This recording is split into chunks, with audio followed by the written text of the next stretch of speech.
जय हिंद दोस्तों, मैं दिलीप कुमार आप सबको अपने YouTube चैनल ज्ञान ज्योति कोचिंग सेंटर में स्वागत करता हूं। कैसे हो आप लोग? स्वस्थ और मस्त होंगे, पढ़ाई भी बहुत अच्छे से कर रहे हैं। तो बच्चों, आज हम लोग किसके बारे में बात करने वाले? आज हम लोग का टॉपिक क्या होने वाला? आज हम लोग का जनन टॉपिक होने वाला। आज जनन में हम लोग पुरुष जनन तंत्र को समझेंगे अच्छे से। पुरुष में क्या क्या होता है, कैसे जनन की क्रिया होती है, ये सारी बातों को हम लोग अच्छे से समझेंगे। क्या जनन की क्रिया में केवल पुरुष ही भूमिका निभाती है? क्या महिला भूमिका नहीं निभाती है? तो वो भी निभाती है, लेकिन सबसे पहले हम पुरुषों को समझेंगे कि पुरुष जनन तंत्र होता क्या है। इसके बाद हम लोग नेक्स्ट वीडियो में आप लोग महिला जनन तंत्र के बारे में बात करेंगे। ठीक है बच्चों, आइए हम शुरू करते हैं और अच्छे से समझना जानते हैं। ठीक है, आइए बच्चों, सबसे पहले बात करते हैं प्रजनन की। ठीक है, तो प्रजनन कितने प्रकार के होते हैं? तो सर प्रजनन दो प्रकार का होता है। ये प्रजनन क्या होता है? तो प्रजनन एक वैसी विधि है जिसमें एक नए संतति की उत्पत्ति होती है, या यूं कहें कि जिसमें नर और मादा के द्वारा एक नया जीव का निर्माण होता है, उसे हम लोग क्या कहते हैं? प्रजनन कहते हैं ना, या प्रजनन को आप जनन भी कह सकते हैं। ठीक है बच्चों, ये जो जनन है कितने प्रकार के होते हैं? तो ये दो प्रकार के होते हैं। कौन कौन सा बाबू? एक होता है अलैंगिक जनन और एक होता है बाबू लैंगिक जनन। ये सर अलैंगिक जनन क्या होता है? अलैंगिक जनन को हम लोग असेक्सुअल रिप्रोडक्शन भी कहते हैं। इसमें बाबू क्या होता है, आप देख रहे हैं, इसमें जो होता है बाबू, जीव अकेला ही वंश में क्या करता है? वृद्धि करता है। एक ही जीव अपनी संख्या में वृद्धि करता है, केवल एक जीव। अब इसमें नर और मादा दोनों को होने की जरूरत नहीं है। ठीक है, और यहाँ पर अलैंगिक जनन में क्या प्रक्रिया नहीं होता है? तो इसमें बाबू निषेचन की प्रक्रिया होता ही नहीं है। जब एक ही जीव अपने शरीर में विभाजित कर लेगा या अपने शरीर को कई भागों में तोड़ लेगा, तो इसमें निषेचन की प्रक्रिया हुआ कहीं, यानी कि इसमें क्या नहीं बनता? निषेचन क्यों नहीं, क्या नहीं बनता इसमें? तो बाबू इसमें युग्मक का निर्माण होता ही नहीं है, तो निषेचन की प्रक्रिया होगा कहां से?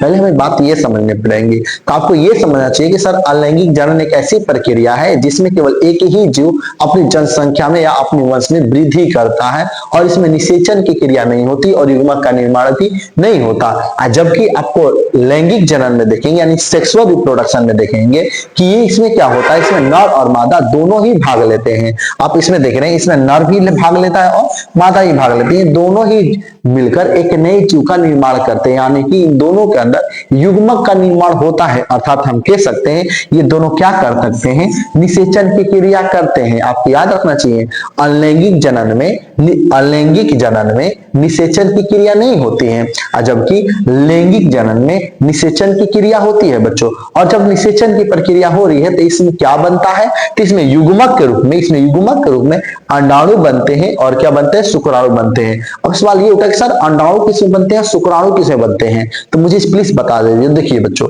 अगर बात किया जाए तो लैंगिक जनन में सेक्सुअल रिप्रोडक्शन में नर और मादा दोनों ही भाग लेते हैं।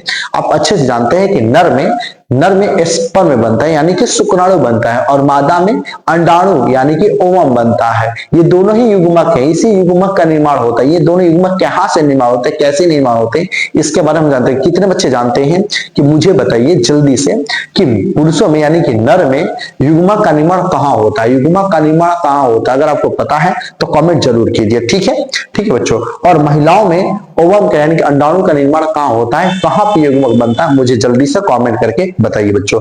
आप इस तरह से दोनों जनन के बारे में समझते हैं। ठीक है, यानी कि अलैंगिक जनन में अकेला ही जीव प्रक्रिया करता है, अकेले ही जीव जनसंख्या में वृद्धि करता है, जबकि लैंगिक जनन में दोनों ही जीव मिलकर जनसंख्या में क्या करते हैं? वृद्धि करते हैं। अगर केवल एक रहेगा तो अलैंगिक की प्रक्रिया नहीं होगी। ठीक है, और एक रहेगा तो लैंगिक की प्रक्रिया नहीं होगी। अगर ये दोनों है, नर और मादा दोनों है, तो लैंगिक प्रक्रिया शुरू होगी, नहीं तो जनन की प्रक्रिया नहीं होगा। इस बात को समझना चाहिए हमें। आइए इस बातों को और अच्छे से समझें। मैंने अभी आपसे कहा कि हम लोग पुरुष के बारे में समझेंगे। ठीक है, तो आइए यहाँ पर पहले थोड़ा सा और बेसिक समझ लीजिए कि सर कैसे। तो देखिए बच्चों, सबसे पहले बात आती है, देखिए मेल में स्पर्म बनता है और फीमेल में ओवम बनता है। बोलिए ये बात तो क्लियर है? आप देख रहे हैं मेल में स्पर्म किस तरह के होते हैं और फीमेल में ओवम किस तरह के होते हैं, ये आप अच्छे से देख पा रहे हैं, बहुत अच्छी बात है। और बाबू इसी को हम लोग युग्मक कहते हैं। अगर एग्जाम में आ गया कि मेल युग्मक कौन सा होता है, तो आप अच्छे से बताइएगा मेल युग्मक कौन, यानी मेल युग्मक कौन सा होता है? तो मेल युग्मक क्या होता है बाबू? शुक्राणु होता है, यानी स्पर्म होता है। और मेल युग्मक क्या होता है? तो मेल युग्मक क्या होता है? ओवम होता है, इनका अंडाणु होता है। इस बात को आपको पता होना चाहिए। अब इसका निर्माण कहाँ होता है? तो मैंने कहा कमेंट कीजिएगा, तो प्लीज कमेंट जरूर कीजिएगा, ठीक है? नहीं तो आगे आपको पता चल जाएगा इसका निर्माण कहाँ होता है, ठीक है? अच्छा ये देखिए, देखिए जो मेल है यानी कि जो स्पर्म है ना, और जो फीमेल है यानी कि जो अंडाणु है, ये दोनों आपस में मिलते हैं, है ना, ये दोनों आपस में मिलते हैं।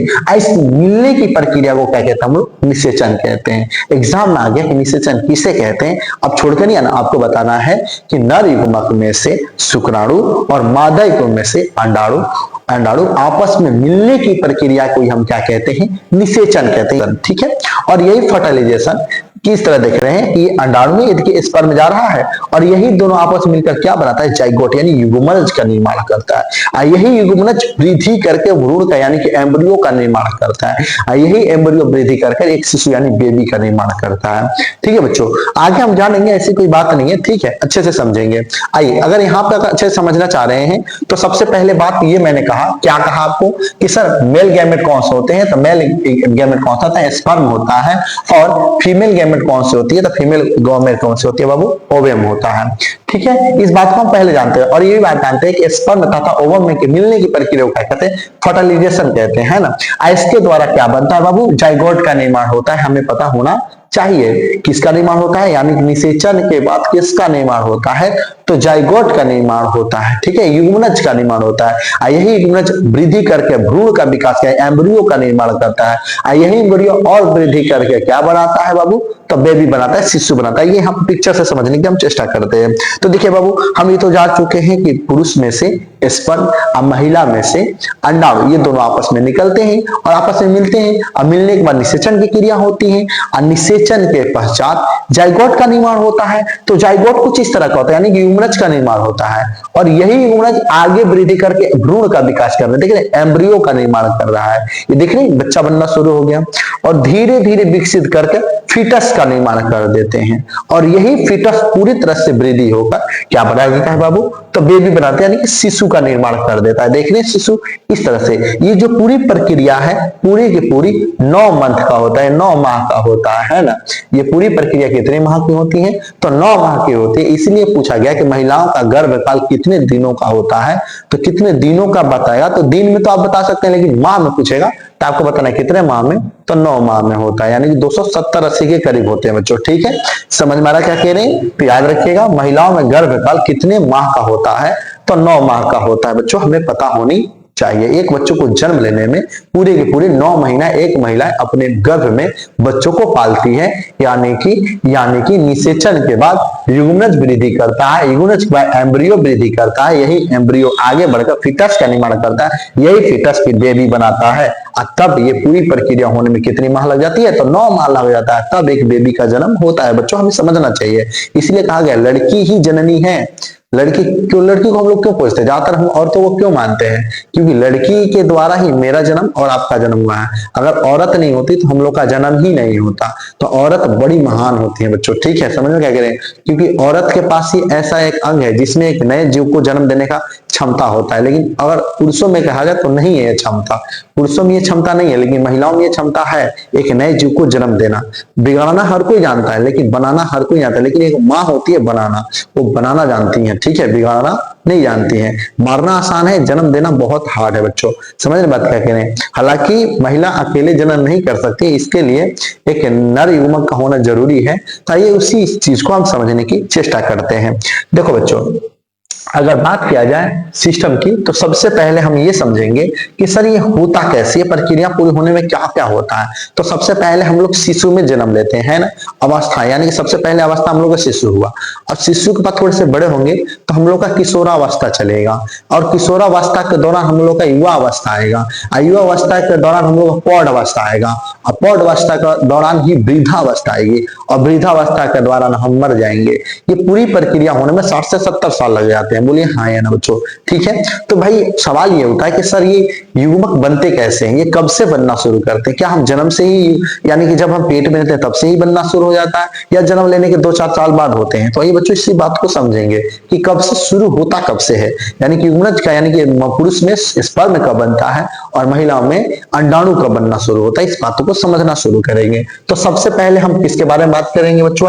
आज हम लोग पहले प्रोबेबिलिटी के बारे में बात करेंगे, यानी कि योना आरंभ के बारे में बात करेंगे। ठीक है, तो सबसे पहले यहाँ बात आते हैं, देखो प्रोबेबिलिटी। ठीक है, यह एक प्रक्रिया है जिसमें एक बच्चे को प्रजननी अंग, ठीक है, पूर्ण रूप से क्या हो जाते हैं, वो विकसित हो जाते हैं, यानी कि पूरी तरह से वो जनन के जो योग वाला जो शरीर है, यानी कि जनन के लिए जो भूमिका निभा रहा है, जो प्रजनन के लिए जो अंग जरूरी है, वो पूरी तरह से तैयार हो जाता है। कौन अवस्था में? त्योना आरंभ में। ठीक है ना बाबू? और ये समझिए त्योना आरंभ में न मानव में त्योना आरंभ है ना, शारीरिक परिवर्तन की उस प्रक्रिया को कहते हैं जिसके द्वारा काल क्रम में बच्चे बढ़कर प्रजनन में समर्थ जवान बन जाते हैं, यानी कि वो बच्चा क्या हो जाता है, नौजवान हो जाता है। जवान हो जाएगा ना तो समझ लीजिए कि उसमें कौन सी अवस्था शुरू हो गया, तो यौना अवस्था आरंभ शुरू है। ठीक है, इसलिए गांव घर के लोग कहते हैं यार तुम तो बड़े हो गए, तुम्हारा शादी होना चाहिए, तुम तो जवान हो गया। तो जवान हो गया क्या देखकर? बोले कुछ तो प्रक्रिया देखा हो, कुछ तो उसमें चेंजिंग देखी होगी। या औरतों में या लड़कियों में हम कहते हैं अरे तू तो जवान हो गया, तुम्हें शादी कर लेना चाहिए। या लड़कों में कहते हैं आप जवान हो गया, आपको शादी कर लेना। क्यों? क्योंकि यार जाहिर सी बात है कुछ ना कुछ शरीर में परिवर्तन दिखाई पड़ता है हमें। बोलिए हाँ है ना? इसी परिवर्तन को तो समझना है, यही तो हम लोग का यौवन आरंभ है। ये होता क्यों है, ये की या एज है? तो देखो बाबू, अगर हम बात करेंगे होता क्यों है, तो हमारे शरीर में हार्मोन्स की वजह से होता है। हमारे शरीर में हार्मोन्स बहुत सारे बनते हैं। ये हार्मोन्स कौन कौन से? तो बाबू टेस्टुस में हार्मोन बनना शुरू होता है। टेस्टुस के कुछ भागों में हम आपको बताएंगे प्रजनन तंत्र में हार्मोन कौन से जो हमारे शरीर में इस तरह से वृद्धि लाते हैं या परिवर्तन लाते हैं। आइए इस बात को समझते हैं। देखिए ये जो एज होता है बाबू, फीमेल में जो एज होता है, यानी कि 10 से 13 इयर्स की उम्र से ही किशोर अवस्था शुरू हो जाता है। इसमें महिलाओं के अंदर अंडाणु बनना शुरू हो जाता है ना? अंडाणु का निर्माण कहाँ होता है, मुझे ये भी बताइए। अंडाणु का निर्माण अंडाशय में होता है बच्चों। महिलाओं में अंडाणु का निर्माण कहाँ होता है, तो अंडाशय में होता है। और वहीं आप फीमेल में देख रहे हो तो मेल में जो एज है बाबू 12 से 14 इयर्स है। बोलिए हाँ या ना? 12 से 14 इयर्स है। इसके अंदर क्या बनना शुरू हो जाएगा, तो स्पर्म बनना शुरू हो जाएगा। किस एज में भैया? तो 12 से 14 इयर्स की उम्र में वो जो है उसके अंदर स्पर्म बनना शुरू हो जाएगा। ये बाबू स्पर्म बनता कहां पर है, शुक्राणु बनता कहां पर? तो वृषण में बनते हैं। कहां पर बनता है याद रखिएगा, याद रखिएगा। अगर आपसे किसी ने पूछा कि बताओ कि फीमेल में अंडाणु का निर्माण कहां होता है, तो अंडाशय में। और पुरुषों में स्पर्म या शुक्राणु का निर्माण कहां होता है, तो टेस्ट्यूज में, यानी कि वृषण में होता है। बोलो बच्चों बात समझ में आ रही है क्या कह रहे हैं, है ना? अब ये सर वृषण कहाँ होता है, तो आपको अच्छे से पता होना चाहिए। वृषण बाबू ये कहाँ होता है, मैं पिक्चर से आपको दिखाने की कोशिश करूंगा। ठीक है, तो बच्चों ये जो एज है 10 से 13 इयर्स, इस और ये जो मेल में जो एज है 12 से 14 इयर्स, ये दोनों एज को क्या कहा जाता है, तो इसी दोनों एज को हम लोग कहते हैं किशोरावस्था। किशोरावस्था समझ रहे हैं क्या कह रहे हैं बच्चों? इसी को हम लोग क्या कहते हैं, किशोरावस्था।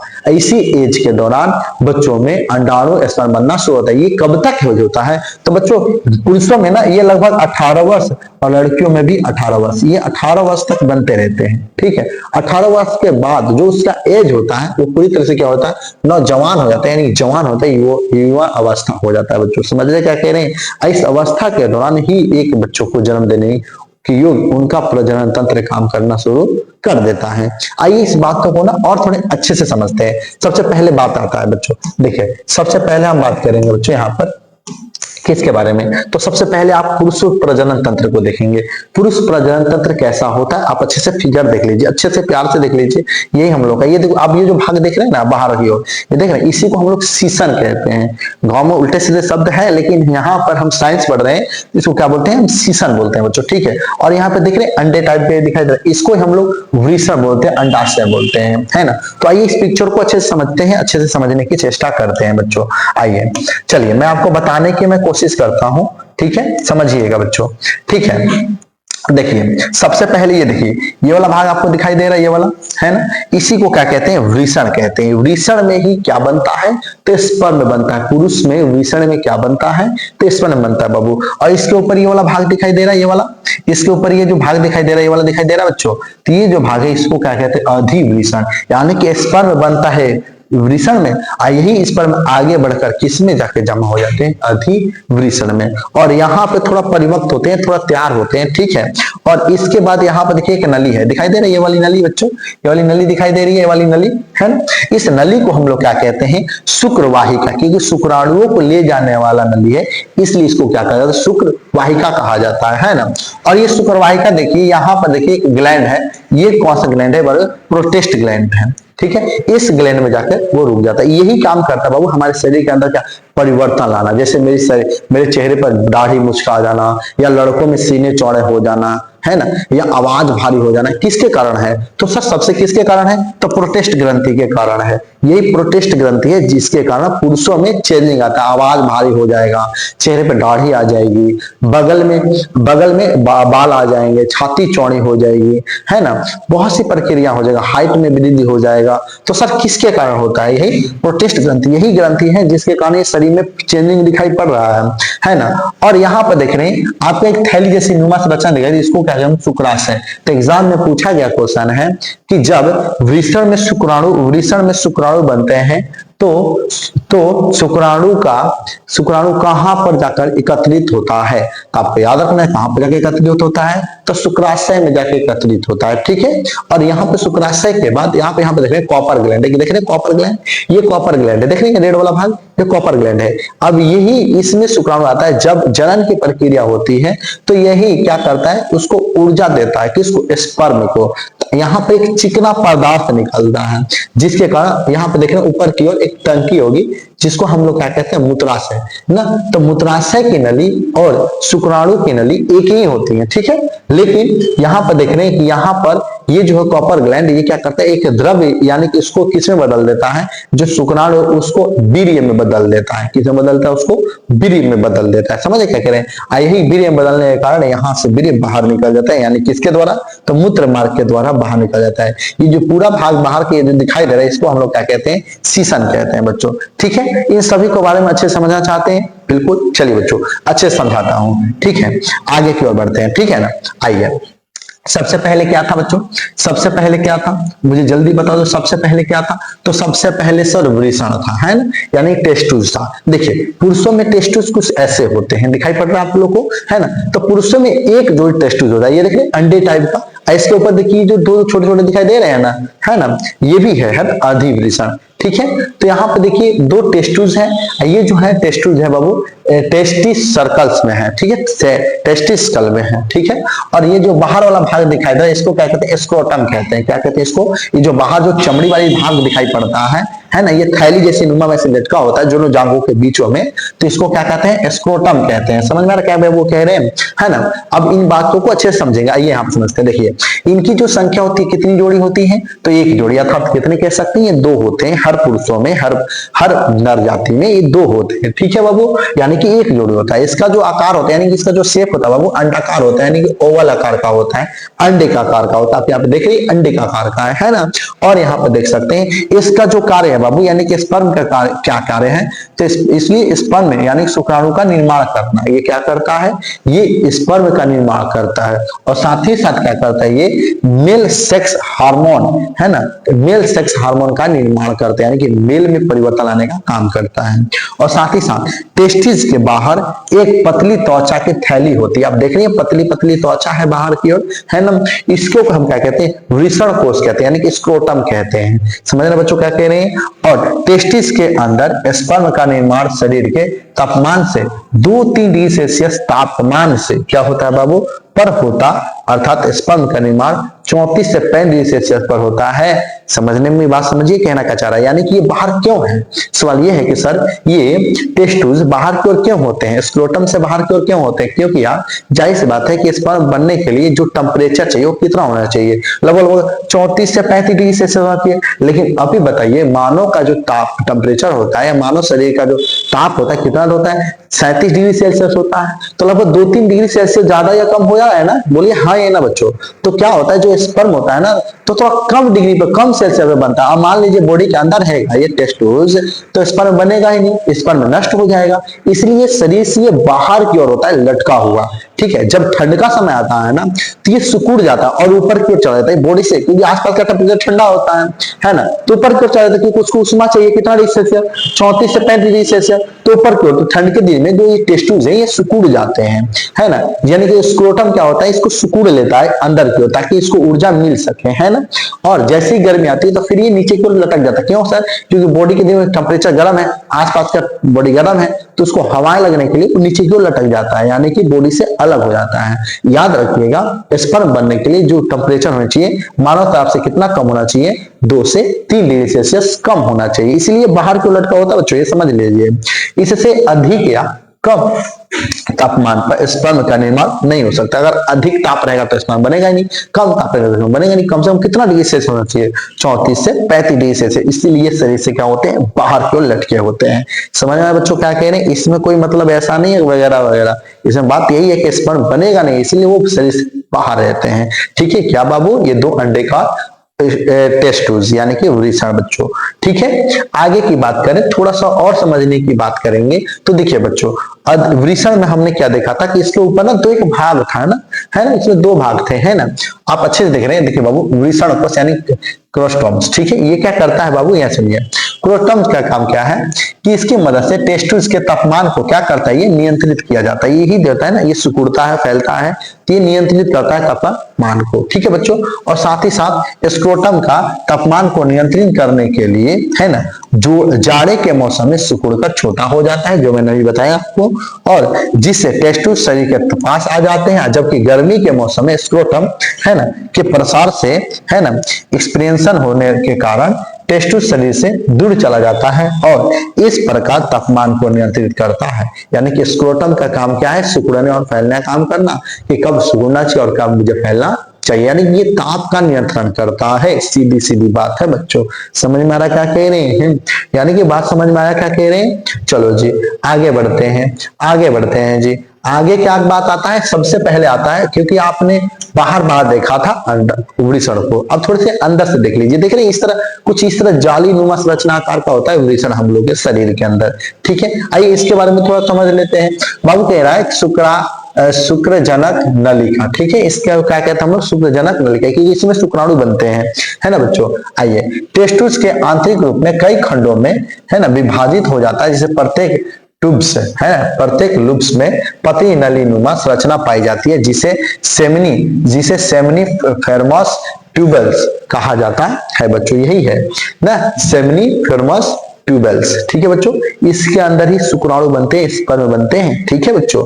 और समझिए इसी में, इसके द्वारा ही स्पर्म शुक्राणु का क्या करता है, निर्माण होता है, तथा मेल सेक्स हार्मोन का भी निर्माण किया जाता है। इसीलिए इसे क्या कहते हैं, सेमिनिफेरमस ट्यूबुलस को भी टेस्टुस की इकाई कहा जाता है, क्योंकि ये टेस्टुस का क्या है बाबू, इकाई है, ठीक है। इतना नहीं जानना है, इससे आगे की ओर थोड़ा समझ लेते हैं, ठीक है बच्चों। आइए, आपने देखा था उसके ऊपर एक ग्लैंड थी ना, आइए इस बात को भी समझ लेते हैं। अधिविषय जिसको क्या कहते हैं, एपिड्यूडिमिस, ठीक है, एपिड्यूडिमिस, ठीक है, एपिड्यूडिमिस, ठीक है बच्चों। आइए,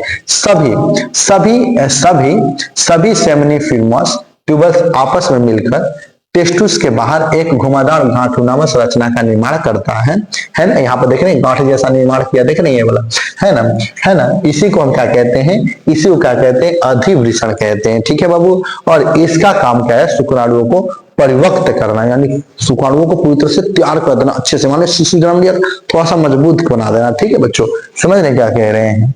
और साथ ही साथ आगे देखिए, और साथ ही साथ यहाँ पर समझिएगा थोड़ा सा अच्छे से, ठीक है। शुक्र वाहिका, ऐसी वाहिका जो शुक्राणु का वहन करती है उसे शुक्र वाहिका कहते हैं। जो शुक्राणु की कथा आगे की ओर बढ़ा रहा है, देखिए यहाँ पे बना था, ये जो आगे की ओर बढ़ा रहा है ना, इसी को क्या कहते हैं, शुक्र वाहिका कहते हैं, है ना। शुक्राणुओं को शुक्राशय तक ले जाने का कार्य करता है। तो एग्जाम में पूछेगा कि वृषण से शुक्राणु को शुक्राशय तक ले जाने को क्या, किस प्रक्रिया के द्वारा ले जाता है, चाहे क्या कहते हैं उसको, तो शुक्रवाहिका कहते हैं। क्या कहते हैं उसको, शुक्रवाहिका कहते हैं, जिसके द्वारा वहां पर ये जाता है बच्चों, ठीक है। आगे की ओर थोड़ा सा और बढ़ते हैं, थोड़ा सा और आगे की ओर बढ़ते हैं, तो आप यहाँ पर देख सकते हैं शुक्राशय, जिसमें शुक्राणु रहता है, ठीक है। तो शुक्रवाहिनी शुक्राणु ग्रह संग्रहण के लिए एक थैली जैसी रचना जैसी शुक्राशय कहते हैं। आप देख रहे हैं यहाँ पे एक थैली जैसी निवास रचना है, जो क्या कहते हैं, शुक्राशय कहते हैं, ठीक है बाबू, यानी कि सेमिनल वेसिकल्स, ठीक है बाबू। और यहाँ पे क्या कह रहे हैं,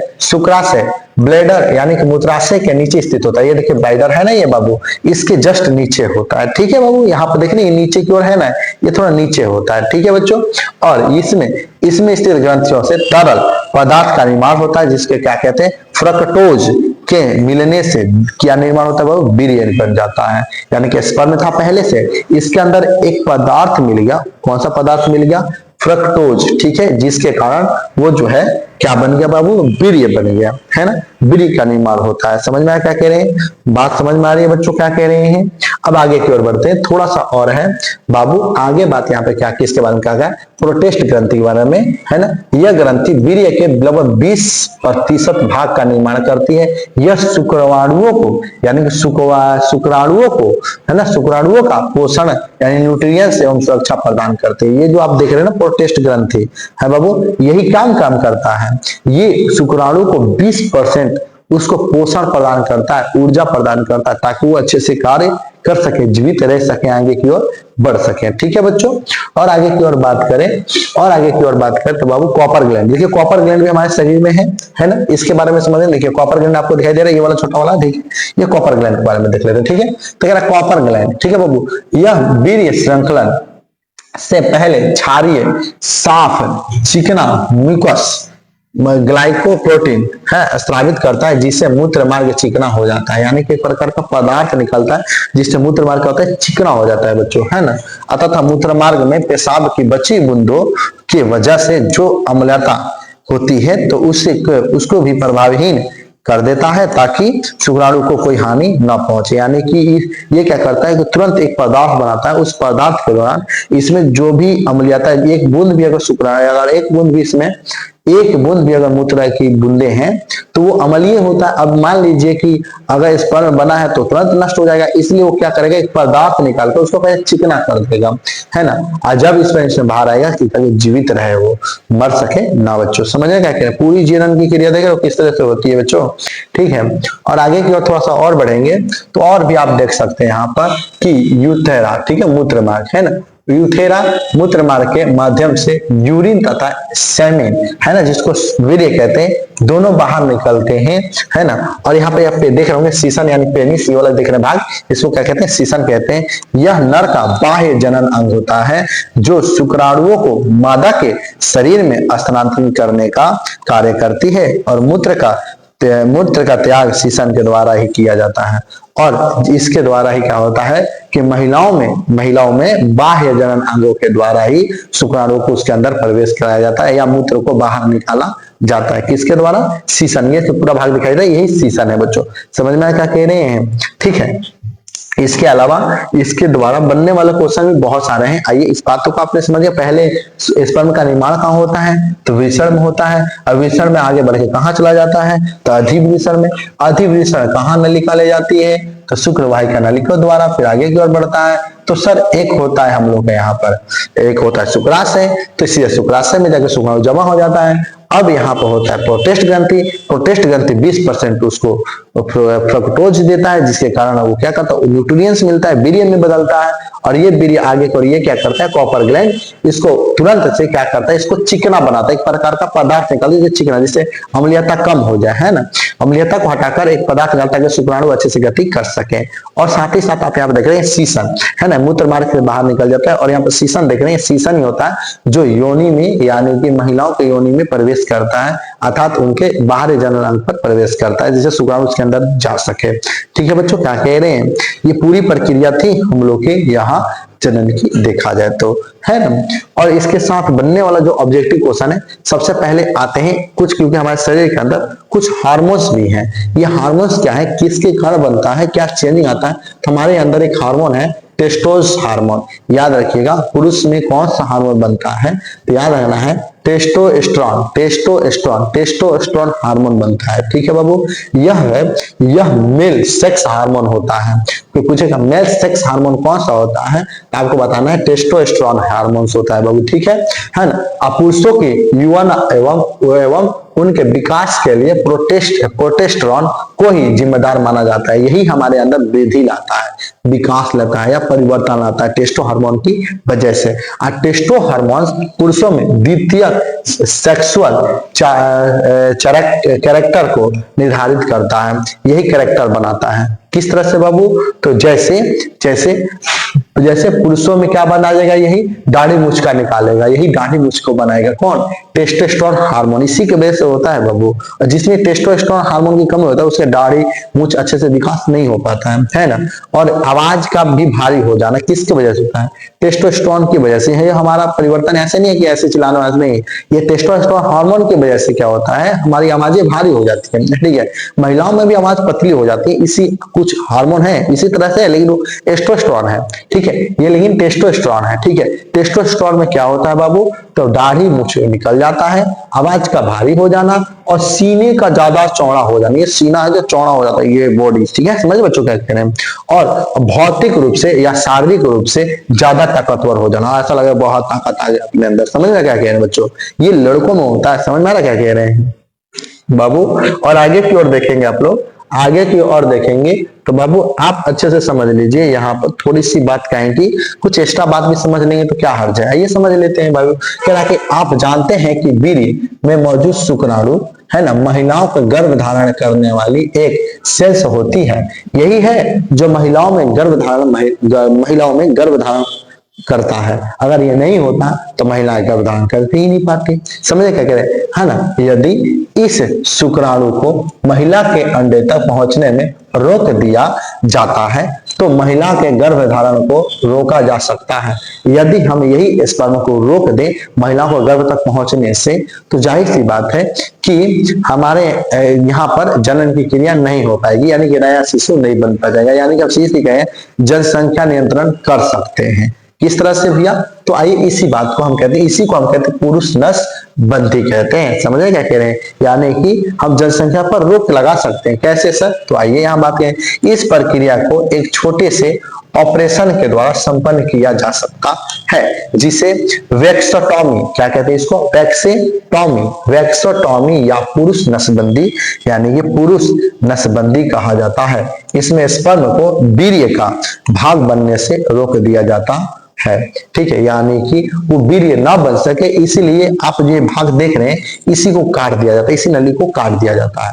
काटने से क्या होगा, आप देखिए गांव भर में जो बकरी वकरी होते हैं या जहां बकरे होते हैं, आप देखोगे उसको बधिया लोग करवाते हैं। बधिया हम सब सुने हैं, है ना, तो बधिया करवाते हैं। तो उसके जो टेस्टुस है, उसके दो नलियों को, जो दो नलियां होती है जो शुक्रवाही नल की थी, उसको काट देते हैं, जिससे क्या होगा, वो वीर्य बनेगा नहीं। जब वीर्य बनेगा नहीं तो महिला गर्भधारण करेगी ही नहीं। समझे बच्चों क्या कह रहे हैं। तो यही बात पुरुषों में भी होता है। तो इस नली को काट कर क्या कर देता है, उसको वीर्य बनाने से रोक दिया जाता है। जब कभी वो सेक्स की प्रक्रिया करेगा, कभी भी महिलाओं का टच में आएगा तो वो जनन के योग नहीं होगा, जिसको हम लोग क्या कहते हैं, सिंपल भाषा में पुरुष नसबंदी कहते हैं। ठीक है बच्चों, और समझिए इस प्रक्रिया से पुरुषों की शुक्रवाहिका नलिका अवरुद्ध रूप कर दी जाती है, यानी काट दी जाती है। इससे शुक्राणु वीर्य के साथ पुरुष लिंग तक नहीं पहुंच सकते हैं, जिसके कारण यह यहाँ तक नहीं पहुंच सकते। तो एग्जाम में क्या पूछेगा, तो ये पूछेगा नहीं, पूछेगा ये चीज कि बताए, पूछेगा कि पुरुष में नसबंदी को क्या कहा जाता है, तो क्या कहते हैं उसको, वेक्सेक्टॉमी। क्या कहते हैं इसको, वेक्सेक्टॉमी। क्या कहते हैं इसको, वेक्सोटॉमी। ठीक है बच्चों, समझे क्या कह रहे हैं। आगे की बातें और करते हैं बच्चों, आगे थोड़ी सी और बात कर लेते हैं। यहाँ पर आ लेते हैं भाई, सभी ऑब्जेक्टिव क्वेश्चन देख लेते हैं किस तरह के एग्जाम में क्वेश्चन पूछते हैं। आइए इन सबको समझ लेते हैं। तो सबसे पहला प्रश्न आपका यहाँ पर है बाबू, सबसे पहला प्रश्न यहाँ पर है कि दो युग्मकों के संयोजन को क्या कहते हैं, यानी कि नर युग्मक और मादा युग्मक जब होते हैं तो उनको क्या कहा जाता है, तो उनके प्रक्रिया को क्या कहते हैं हम लोग, निषेचन कहते हैं। आपको अच्छे से पता है, नर युग्मक और मादा युग्मक आपस में मिलते हैं तो उस मिलने की प्रक्रिया को क्या कहते हैं बच्चों, निषेचन कहते हैं। संयोजन का मतलब मिलना ही होता है, ठीक है ना। और क्वेश्चन नंबर 2 कह रहा है कि पुरुषों की नसबंदी को क्या कहा जाता है। अभी मैंने बताया पुरुषों की नसबंदी को क्या कहा जाता है, तो वेक्सोटॉमी कहा जाता है। क्या कहा जाता है बाबू, वेक्सोटॉमी कहा जाता है। समझ आया क्या कह रहे हैं। और बाबू यहाँ पर तीसरा प्रश्न है, निम्नलिखित में से क्या नर जनन तंत्र का भाग नहीं है। इसमें कौन है जो नर जनन तंत्र का भाग नहीं है, तो बाबू ग्रीवा जो है ये महिला का भाग है, बाकी ये तीनों जो है पुरुष का ही भाग है। ठीक है बच्चों, इसमें कौन नहीं है, तो ग्रीवा बाबू बी हो जाएगा, इज द करेक्ट आंसर। ठीक है बच्चों, आगे की ओर बढ़ते हैं हम लोग, अगला प्रश्न देखते हैं। अगला प्रश्न क्या बोला गया यहाँ पर, तो पुरुष प्रजनन प्राणी में वृषण एक थैली के भीतर उदर गुहा के बाहर स्थित होते हैं, तो जिसे हम क्या कहते हैं, जिसे हम लोग क्या कहते हैं, तो वृषण कोष कहते हैं। क्या बच्चे कहते हैं उसको, वृषण कोष कहते हैं। ठीक है बच्चों, आगे की अगला प्रश्न कह रहा है कि पुरुष प्रजनन अंग को शुक्राणु पैदा करता है, वह है बाबू, वह क्या है, वह क्या है बाबू, तो वृषण है। जो वृषण क्या करता है, शुक्राणु पैदा करने का काम करता है। ठीक है बच्चों, आगे बढ़ते हैं। अगला प्रश्न है, वृषण प्रजनन तंत्र के उस अंग की पहचान कीजिए जो शुक्राणु और मूत्र दोनों के लिए एक ही मार्ग का निर्माण करता है, दोनों एक ही नली से बहता है, उसको क्या कहते हैं, तो उसको क्या कहा जाता है बाबू, उसको कहते हैं मूत्र मार्ग कहते हैं। क्या कहते हैं बच्चों, मूत्र मार्ग कहते हैं। बोलिए हाँ या ना बच्चों। ठीक है, कोई दिक्कत। आगे की ओर बढ़ते हैं बच्चों, आगे की ओर बढ़ते हैं बच्चों, आगे की ओर बढ़ते हैं हम लोग। अगला क्वेश्चन आप देख रहे हैं यहाँ पर अच्छे से, क्या कह रहा है कि यौन प्रजनन के दौरान जब दो व्यक्तियों की युग्मक कोशिकाएं संयोजित होती है तो वे बनाती हैं, क्या बनाती हैं बाबू, याद रखिए क्या बनाती हैं, तो युग्मनज का निर्माण करती हैं। समझना क्या कह रहे हैं, क्या निर्माण करती है, युग्मनज का निर्माण करती हैं। ठीक है बच्चों, और पुरुषों में वृषण कोष शरीर के बाहर क्यों होता है, तो आपको अच्छे से पता है क्या होता है करने के लिए, तो ऑप्शन हो जाएगा इसका बाबू आप लोगों का, शुक्राणु का निर्माण के सामान्य शरीर के ताप की तुलना से कम। हाँ जी सर, बी हो जाए करेक्ट आंसर। शुक्राणु निर्माण के लिए सामान्य शरीर के तापमान की तुलना से कम तापमान की आवश्यकता होती है, तो करेक्ट आंसर क्या हो जाएगा इसका बाबू, बी हो जाएगा। ठीक है, आगे और भी क्वेश्चन है तो देख लेते हैं, नहीं होगा तो आज की वीडियो इतना ही रहेगा सर। और भी क्वेश्चन है हमारे पास यहाँ पर, क्या क्वेश्चन है सर, उस वाहिनी का नाम बताइए जो पुरुष के वृषण से निकलती है और शुक्राणु को शरीर में ले जाती है, उसको क्या कहते हैं, जल्दी से मुझे बता दीजिए बाबू, उसको क्या कहते हैं। उस वाहिका का नाम बताएं जो पुरुष के वृषण से निकलती है और शुक्राणु को शरीर में ले जाती है, उसको क्या कहते हैं, उसको क्या कहते हैं बाबू, उसको क्या कहते हैं, मूत्रवाहिनी नहीं सर, उसको वो नहीं कहते हैं। उस वाहिनी का नाम बताएं जो पुरुष के वृषण से निकलती है और शुक्राणु को शरीर में ले जाती है ना, उसको क्या कहते हैं, तो मूत्रवाहिनी, अधिवृषण, सवल वाहिनी का है ना, शुक्र वाहिका। तो बाबू जो शुक्राणु को शरीर में ले जाती है उसका क्या नाम है, शुक्र वाहिका। ठीक है, यानी कि वृषण से निकलकर वहां तक पहुंचा उसको क्या कहते हैं हम लोग, शुक्रवाहिका कहते हैं। जो ऐसे पाइप थी ना वो शुक्रवाहिका। ठीक है, और कह रहा है कि यौना अवस्था के समय लड़कों में दिखाई देने के बदलाव का कारण बनता है, किसका कारण बनता है, तो बाबू टेस्टोस्टेरोन, क्योंकि उसके अंदर मूछ दाढ़ी बन जाता है, टेस्टोस्टेरोन या आवाज भारी हो जाता है, यही ये टेस्टोस्टेरोन हार्मोन के कारण होता है। ठीक है, अच्छा कौन सी सहायक जनन ग्रंथि केवल नर जनन ग्रंथियों में पाई जाती है ना, नर में पाई जाती है, तो बाबू कौन सी सहायक जनन ग्रंथि केवल नर स्तनधारियों में पाई जाती है ना, तो प्रोटेस्ट ग्रंथि है, वेटर ग्रंथियां, पोरियन ग्रंथि, बार्थोलिन ग्रंथि है ना। बायथोली ग्रंथि, यहाँ ग्रेटर वेस्टिबुलर ग्रंथि। तो बाबू सबसे बेस्ट है प्रोटेस्ट ग्रंथि। कौन सा बाबू का? प्रोटेस्ट ग्रंथि होता है उसके अंदर, ठीक है ना। आगे बढ़ते हैं, अगला और भी क्वेश्चन है बाबू, आगे देख लेते हैं। और बस इसके बाद हम लोग क्या करेंगे, महिला जनन तंत्र को समझेंगे। तो वीडियो क्या करेंगे जी, आपने पूरी तरह से वॉच किया है तो लाइक और सब्सक्राइब जरूर कीजिए। और अगले वीडियो में आप लोग से हम महिला प्रजनन तंत्र के बारे में बात करने वाले हैं बच्चों, इसीलिए वीडियो सब्सक्राइब जरूर कर लीजिएगा और दोस्तों पर शेयर जरूर कीजिएगा ताकि उनको भी समझ में आए कि पुरुष जनन तंत्र किस तरह का होता है और महिला प्रजनन तंत्र को वो भी समझ पाए, ठीक है। तो हम नेक्स्ट वीडियो में क्या करेंगे, महिला प्रजनन तंत्र को अच्छे से समझेंगे। जब तक के लिए आप लोग से मैं विदा लेता हूं। जय हिंद दोस्तों, धन्यवाद, आपने वीडियो पूरी तरह से वॉच किया, थैंक यू।